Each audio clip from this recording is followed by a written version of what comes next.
The North Atlantic Ocean has a voice. Not a roar exactly, that would suggest something temporary, something that builds and subsides.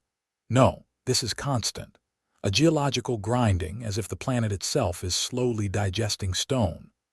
On December 26, 1900, the steamship Hesperus pushes through gray water toward a speck of rock that shouldn't exist. Eilean Mòr, the largest of the Flannan Isles, 20 miles west of the Outer Hebrides. The island rises from the sea like a broken tooth, all jagged cliffs and black basalt, crowned by a single structure, a pristine white lighthouse that has stood silent for 11 days. Captain James Harvey stands at the helm, his weathered hands gripping the wheel tighter than necessary. He's made this journey dozens of times, ferrying supplies and relief keepers to Scotland's most isolated lighthouses. But something is wrong. The light has been dark since December 15th. A passing ship, the Archer, had reported it to the Northern Lighthouse Board with the clinical brevity sailors reserved for bad omens. Flannan light extinguished. Harvey fires a flare into the colorless sky. The burst of red phosphorus seems obscene against all that gray. He waits. Nothing. He pulls the ship's whistle and the sound tears across the water, echoing off the cliff face. Still nothing. No welcoming flag. No figures descending the steep concrete stairway that zigzags down from the lighthouse station to the east landing. Just wind. Just waves. Just that grinding. Behind Harvey, Joseph Moore buttons his coat to the throat. Moore is the relief keeper, scheduled to replace one of the 3 men stationed here. He's a slight man, 42, with the careful movements of someone who has learned that the ocean punishes carelessness with death. He's worked lighthouses for 16 years. He knows the routine like a prayer. The keepers should be watching for the Hesperus. They should be signaling. They should be preparing to help secure the landing. Something's happened, Harvey says. It isn't a question. Moore says nothing. He's staring at the lighthouse door, barely visible from this distance, but he can already sense its emptiness the way you can sense a house has been abandoned before you even open the door. The Hesperus struggles to steady herself against the landing. The sea is relatively calm today, or what passes for calm this far into the Atlantic in late December. But calm is relative. The waves still lift and drop the ship like a toy. When Moore finally jumps to the slippery concrete platform, his boots skid, and for one terrible moment he thinks he'll go into the water, but he catches himself. He's been doing this too long to die stupidly. He begins to climb. The stairs are steep, hundreds of them, carved from the cliff itself and reinforced with concrete. Each step takes him higher above the churning water. The wind increases. It always does as you climb. The lighthouse grows larger, more real, more wrong. Moore's breath comes harder now, but not from exertion. From something else. Something he doesn't want to name. The entrance gate is closed. Locked. Moore's hands shake as he produces his key. The gate swings open with a cry of metal on metal. The main door beyond it is also closed. This is the first impossibility. If the keepers are inside, the door should be open. If they're outside, someone should have answered the whistle. But there's no one. The wind moves through the station's courtyard like a living thing, rattling drainage pipes, moaning through ventilation shafts. Moore opens the main door. The hallway is pristine. Clean floors, polished brass. Everything in its place. He calls out. His voice sounds small in the stone corridor, swallowed immediately by the lighthouse's strange acoustics. He moves toward the kitchen. The table is set for a meal, 3 plates, 3 chairs. But the food was never served. It sits in serving dishes, long since gone cold. Moore reaches out to touch a plate and jerks his hand back. It's freezing. Everything is freezing. The fire in the stove has been dead for days. He climbs the spiral stairs to the lamp room, his boots echoing in the iron shaft. The light itself is perfect, cleaned, trimmed, ready to be lit, but dark.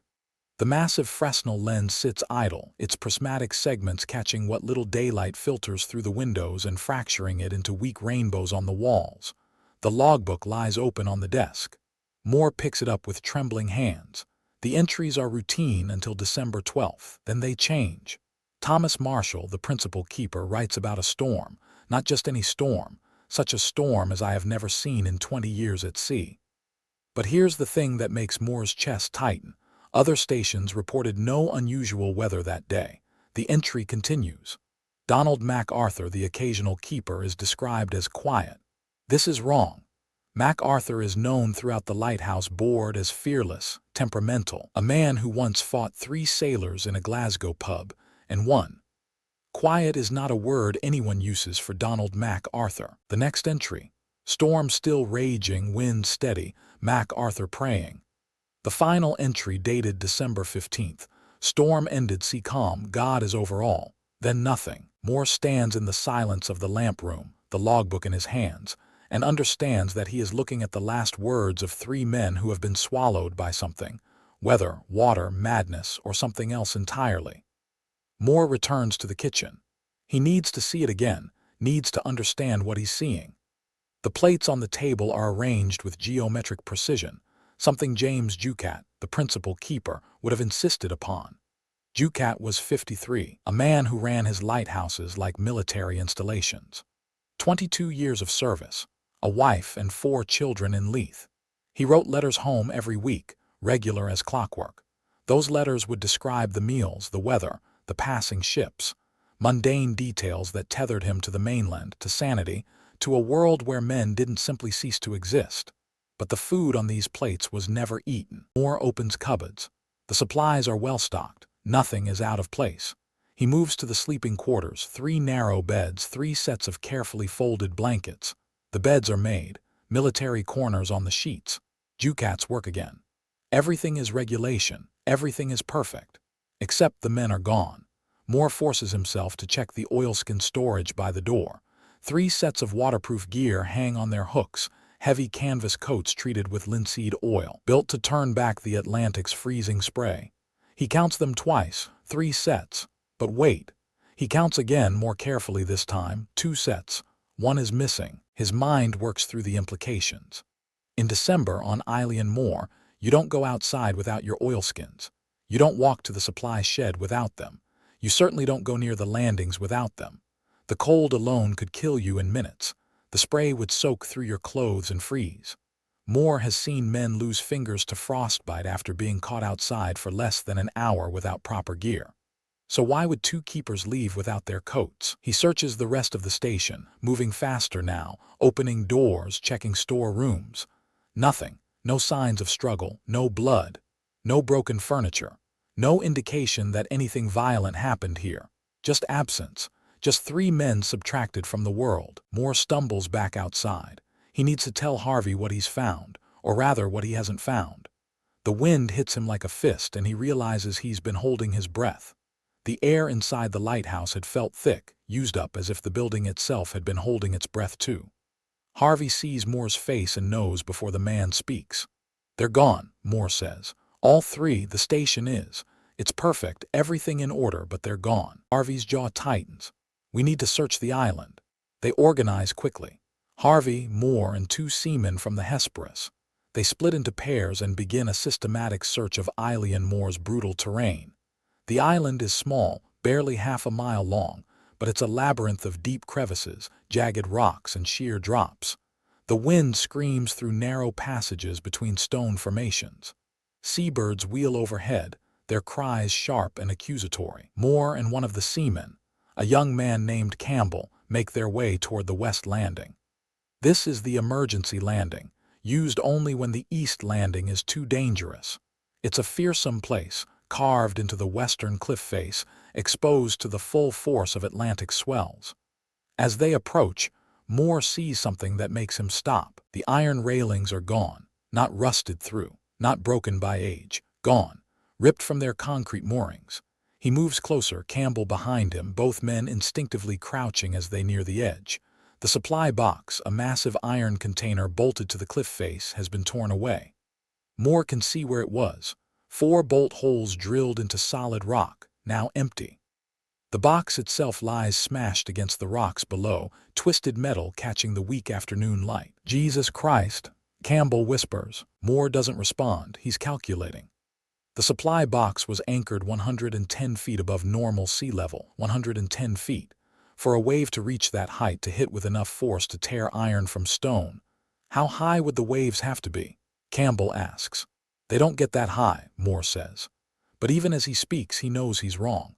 They do get that high, not often, maybe once a decade, maybe once a century, but they do. The North Atlantic occasionally produces waves that defy understanding, rogue waves, the sailors call them. Mountains of water that appear from nowhere, rise to impossible heights, and obliterate anything in their path. Mòr looks at the torn railings, the smashed box, and understands something terrible. 2 keepers came down here. Maybe they saw damage from the storm. Maybe they came to check the landing to secure supplies.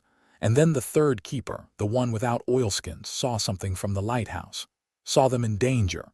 Rushed out without his coat because there was no time because his brothers were about to die. But this is speculation. This is story-making.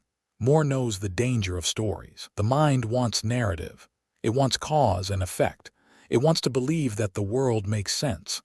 They continue searching until darkness forces them back to the Hesperus. They find nothing. No bodies, no clothing, no signs of the 3 men beyond what exists inside that perfectly ordered lighthouse. At night, anchored in the relative shelter of the East Landing, Harvey composes a telegram to the Northern Lighthouse Board. His hand is steady, his words clinical. A dreadful accident has happened at Flannan's. The 3 keepers, Ducat, Marshall, and the Occasional, have disappeared from the island. On our arrival there this afternoon, no sign of life was to be seen on the island. He pauses, pen hovering over paper. What else can he say? That the lighthouse is perfect, that the mystery is complete, that 3 experienced men have been erased as thoroughly as if they never existed. He adds one more line. The clocks were stopped and other signs indicated that the accident must have happened about a week ago. It's inadequate. It explains nothing, but it's all he has. The telegram reaches Edinburgh 3 days later. Robert Muirhead, superintendent of the Northern Lighthouse Board, reads it twice in his office overlooking Leith Harbour. He's a methodical man, an engineer by training, someone who has spent 30 years reducing the chaos of the sea to diagrams, reports, and predictable maintenance schedules. He does not believe in mysteries. He believes in wind speeds, structural integrity, and human error. But this, he pulls the personnel files. James Ducat, exemplary record, 22 years of service, recommended for promotion twice. Thomas Marshall, 16 years, steady, reliable, known for his detailed logbook entries. Donald MacArthur, newer to the service, only 4 years, but experienced at sea.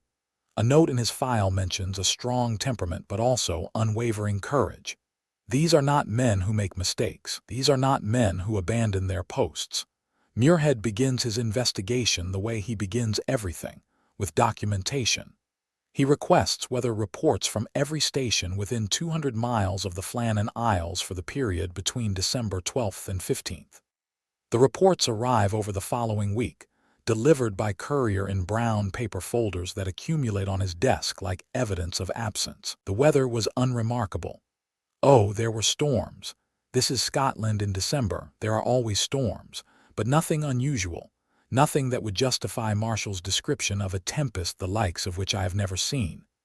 The meteorological stations at Butt of Lewis, North Uist, and Harris all report typical winter conditions. Rough seas, certainly, high winds, but nothing exceptional, nothing that would warrant the terror evident in those final logbook entries. Muirhead drafts a letter to Captain Harvey, requesting a more detailed account. Harvey's response arrives a week later, written in careful longhand. The West Landing showed signs of tremendous damage. The iron railings have been completely torn away, and the supply box, which was secured with 4 bolts of considerable size, has been wrenched from its position and destroyed. The force required to cause such damage would be extraordinary. I have sailed these waters for 23 years and have never witnessed seas capable of reaching such a height. Muirhead stares at the letter. 110 feet above sea level. The mathematics are disturbing. A wave of that size would require wind speeds in excess of what any instrument in Scotland could measure. It would require conditions that should have devastated the entire western coast. But there are no reports of such conditions. No other damage. No other ships lost. Only Eilean Mòr. He reviews Mòr's written testimony next. Mòr had been more thorough than Harvey, his keeper's instincts driving him to document every detail. The kitchen clock was stopped at 8:45. The beds were made. The lamp was cleaned and ready for lighting. 2 oilskin coats remained on their hooks, but the third was missing. The entrance gate and main door were both fastened. There was no disorder of any kind. The provision stores were adequate. Nothing was missing except the men themselves. Muirhead circles one detail, the missing oilskin. In all his years with the Lighthouse Board, he has never known a keeper to leave without his weatherproofs in winter. It suggests urgency. It suggests someone leaving in a hurry without time to prepare properly. But urgency for what? He travels to Eilean Mòr himself in late January, bringing with him a team of engineers and 2 additional keepers who volunteer to help search the island more thoroughly. The journey takes 2 days, and when they finally anchor off the East Landing, Muirhead understands something he hadn't grasped from the reports, the sheer hostility of the place. The island doesn't just resist human presence. It seems designed to reject it. The cliffs rise like fortress walls, black and slick with spray. The wind channels through the rock formations with a sound that could be mistaken for voices, low, urgent warnings in a language just beyond comprehension. Muirhead is not a superstitious man, but as he climbs the stairs to the lighthouse, he feels the weight of the place pressing against his chest. Inside, everything is exactly as Mòr described. The stopped clock, the set table, the made beds. Muirhead moves through the rooms with a surveyor's eye, measuring, noting, looking for any detail that might have been missed. He finds nothing. The lighthouse is a perfect snapshot of routine interrupted. He climbs to the lamp room and reads the logbook entries himself. Marshall's handwriting is steady through December 11th. Then, on the 12th, the letters become slightly irregular, not panicked, but hurried. The entry about the storm is matter-of-fact despite its content, as if Marshall himself didn't quite believe what he was recording. The entry about MacArthur praying troubles Muirhead most. He pulls MacArthur's file again. There's a note from a previous superintendent. MacArthur is fearless to the point of recklessness, excellent in crisis situations, does not respond well to perceived weakness in others. A man like that doesn't pray unless he's seen something that breaks his understanding of the world. Muirhead and his team spend 3 days examining the West Landing. The damage is even more severe than Harvey described. The concrete mooring posts, massive structures sunk deep into the rock, show stress fractures. The iron railings weren't just pulled free, they were twisted, metal bent into shapes that speak of incomprehensible force. One of the engineers, a young man named Patterson, does calculations in a notebook. He shows Muirhead the figures. For a wave to reach this height and exert this kind of force, it would need to be approximately 70 to 80 feet tall at the point of impact, perhaps larger. Are such waves possible? Muirhead asks. Patterson hesitates. Theoretically, sailors report them occasionally. Rogue waves, they're not well understood. They seem to appear from nowhere, far exceeding the height of surrounding swells, but they're rare, exceptionally rare. But possible. Yes, sir, possible. They search for bodies. The entire island, every crevice, every pool, every sheltered spot where the sea might have deposited the remains of 3 men. They find nothing. The Atlantic has swallowed them completely, leaving no trace beyond the destruction at the West Landing and the eerie perfection of the abandoned lighthouse. On the final day, before returning to the mainland, Muirhead stands alone in the lamp room. The winter sun is setting, casting long shadows through the Fresnel lens. He thinks about Ducat's wife, who will receive a letter explaining that her husband has disappeared. He thinks about Marshall's parents, about MacArthur's sister. What can he tell them? What explanation can he offer that doesn't sound like folklore? He begins drafting his official report that night, aboard the ship taking him back to Edinburgh. Muirhead's official report to the Northern Lighthouse Board runs to 14 pages. He writes it in his cabin, the oil lamp swaying with the ship's movement, casting shadows that slide across the paper like water. He is trying to construct certainty from fragments, to build a narrative that will satisfy the board, the families, and his own need for rational explanation. The theory which seems most probable, he writes, is that the men were at work at the West Landing, and that they were washed away by a heavy sea which broke over them. He pauses, pen hovering. It sounds reasonable. 2 men working at the landing, perhaps securing equipment after the storm, perhaps checking damage. The 3rd man seeing them in danger from the lighthouse, rushing out without his oilskins to warn them. A massive wave. All 3 swept away.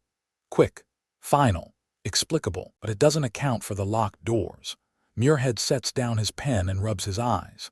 He's exhausted, but sleep feels impossible. The locked doors are the crack in his theory, the detail that refuses to fit. If all three men were outside when the wave struck, who locked the gate and the main door? The keepers were meticulous about security. That much is clear from the station's condition, but they wouldn't lock themselves out. One man would have remained inside, surely. That was basic protocol, unless they all went out together. All three. Which means abandoning the lighthouse during a storm, which means violating every regulation in the board's operational manual. He thinks about MacArthur praying, about Marshall's descriptions of the storm, about the stopped clock at 8:45, morning or evening. The logbook doesn't specify. If morning, it means the accident happened during daylight. If evening, darkness. The distinction matters. Men don't go down to the west landing in darkness unless there's an emergency. So what was the emergency? Muirhead interviews Mòr again when they reach Edinburgh. Mòr has requested a transfer. He doesn't want to return to Eilean Mòr, though he won't say why.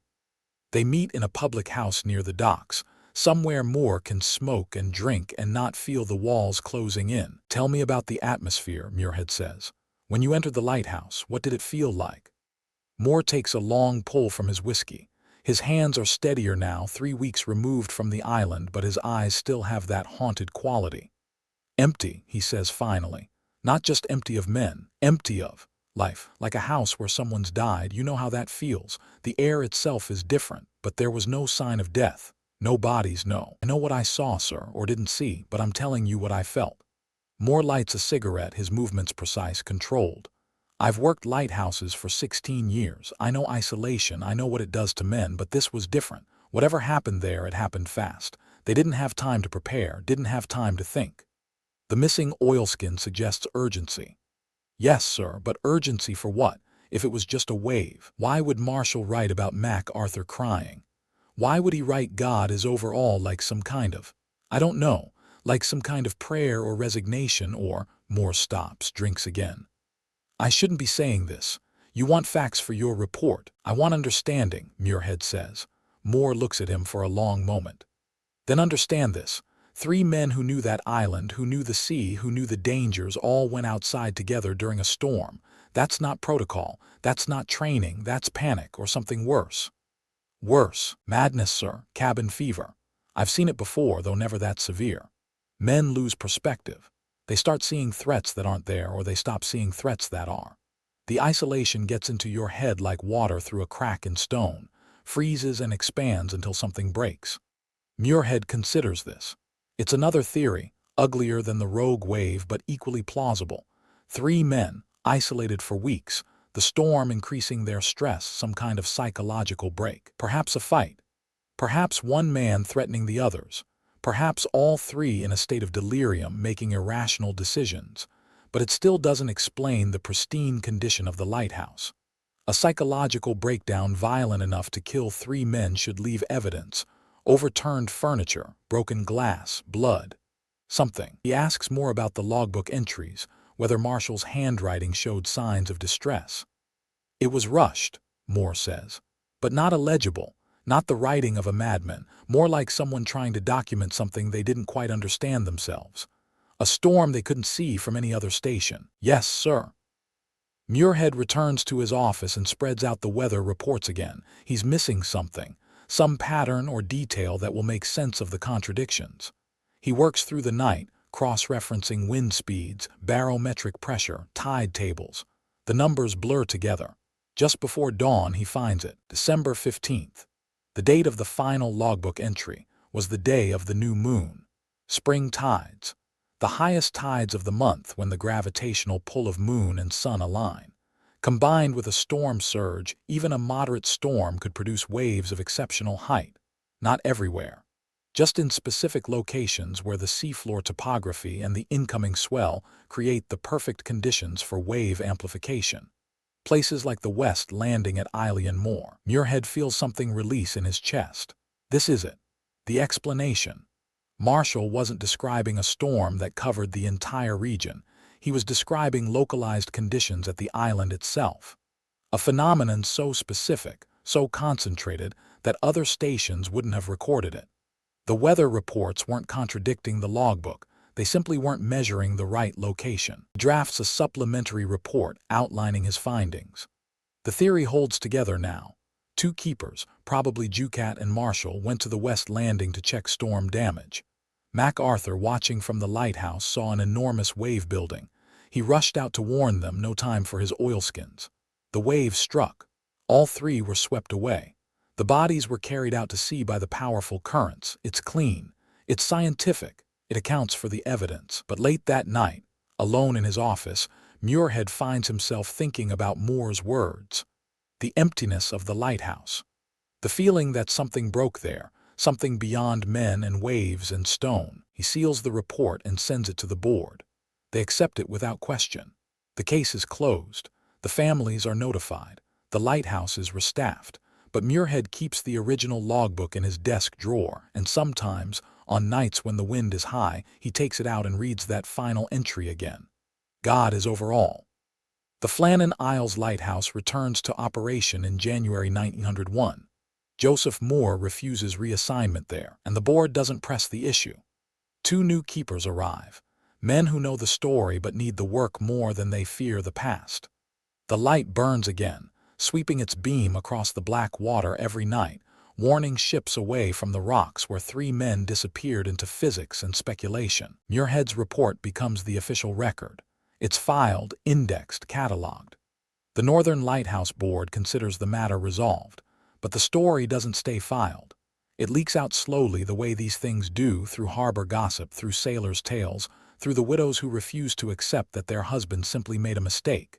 The mystery acquires folklore, embellishments, theories that grow more elaborate with each retelling. Sea monsters, ghost ships, ancient curses. The island's dark reputation, already present in local tradition, deepens, calcifies into something permanent. Muirhead watches this transformation with a mixture of frustration and resignation. He's given them facts. He's given them science. But people don't want facts. They want meaning. They want the disappearance to signify something larger than 3 men caught by a wave in the wrong place at the wrong time. In March, he receives a letter from Ducat's widow. She writes in careful script. The letter's precise despite what must be tremendous grief. Mr. Muirhead, I thank you for your diligence in investigating my husband's death. Your report provides some comfort in knowing that James did not suffer, that the end was quick, but I must tell you something that troubles me. James wrote to me every Sunday without fail. His last letter arrived on December 10th. In it, he mentioned nothing unusual. The weather was fine, he said. The work was routine. He spoke of looking forward to Christmas leave, of bringing gifts home for the children. Does this sound like a man about to face a storm the likes of which he had never seen? I am not a woman given to fancy, Mr. Muirhead, but something happened on that island between December 10th and December 15th that my husband could not have predicted, something that changed everything. Muirhead reads the letter 3 times. She's right, of course. The timeline doesn't quite fit. If the storm began on December 12th, Ducat would have written about it in his Sunday letter on the 9th or 10th, unless the storm arrived with such sudden violence that it gave no warning, or unless something else happened, something the logbook entries only partially capture. He drafts a response but never sends it. What can he tell her that would provide comfort? That her husband's last days were spent in terror? That the logbook suggests psychological distress? That even now, months later, he doesn't fully understand what happened on Eilean Mòr. Instead, he files her letter with the others. There are 7 in total, from wives, parents, siblings, all asking variations of the same question. How? All seeking certainty in a world that has suddenly revealed itself to be far more fragile than they believed. Years pass. Muirhead retires from the Lighthouse Board in 1920 after 43 years of service. He's overseen the construction of dozens of lights, the modernization of Scotland's entire coastal warning system. He's saved countless lives through careful engineering and meticulous planning. But he's known primarily for one thing, the Flannan Isles investigation. People ask him about it at dinners, at maritime conferences, in letters from amateur historians. He gives the same answer each time, reciting from his report, explaining the rogue wave theory with the patience of someone who has long since accepted that no explanation will ever be sufficient. In 1925, he visits Eilean Mòr one final time. He's 73 now, too old for the steep climb, but he makes it anyway. The lighthouse is automated by this point. No more keepers, no more isolation, no more men living in that pristine prison. The building is exactly as he remembers it. White stone, red trim, the massive Fresnel lens still turning, still casting its light across water that hasn't changed in a million years. He stands in the lamp room where Mòr first read the logbook. The windows are clean. The machinery is well maintained, but the room feels empty in a way that has nothing to do with the absence of people. It feels like a monument to something that can't be named. Muirhead thinks about the three men. He spent 25 years trying to understand their final moments. The wave theory is probably correct. It's the most scientifically sound explanation, the one that accounts for the physical evidence. But science only explains how things happen. It doesn't explain what it means to be a man standing on a rock in the middle of the Atlantic, watching the horizon, knowing that your life depends on your vigilance, your routine, your ability to keep the light burning no matter what the ocean throws at you. And then one day, the ocean throws something you can't survive. Marshall wrote, "God is over all." Not as theology, Muirhead thinks now, as observation, as acknowledgement. The ocean is older than God, larger than human understanding, indifferent to human categories of fair and unfair, just and unjust. You can build lighthouses. You can train men. You can write operational manuals and safety protocols. But you can't change the fundamental equation. The sea is stronger than anything you can build, and eventually it will reclaim everything you've tried to protect from it. Muirhead descends the stairs slowly, feeling his age in his knees. At the bottom, he pauses at the entrance gate. It's been replaced since 1900, but it occupies the same space. He thinks about the missing oilskin, about the man who rushed out without it. Whoever he was, Ducat or Marshall or MacArthur, his last act was an attempt to save his brothers. That matters. Not the mystery, not the theories, not the folklore, just that. Three men who died trying to help each other. The boat is waiting to take him back to the mainland. He doesn't look back at the lighthouse as they pull away.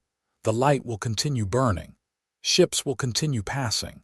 The island will continue standing in the Atlantic, indifferent and eternal. And on winter nights, when the wind is high and the waves reach impossible heights, the ocean will remember what it did here, even if no one else does.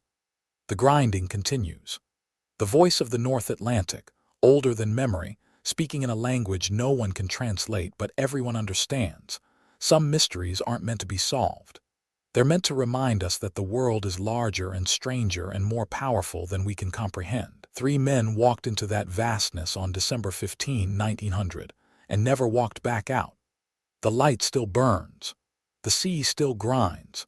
And somewhere in the dark water between Scotland and infinity, three lighthouse keepers remain, neither lost nor found, suspended forever in the moment between duty and disappearance.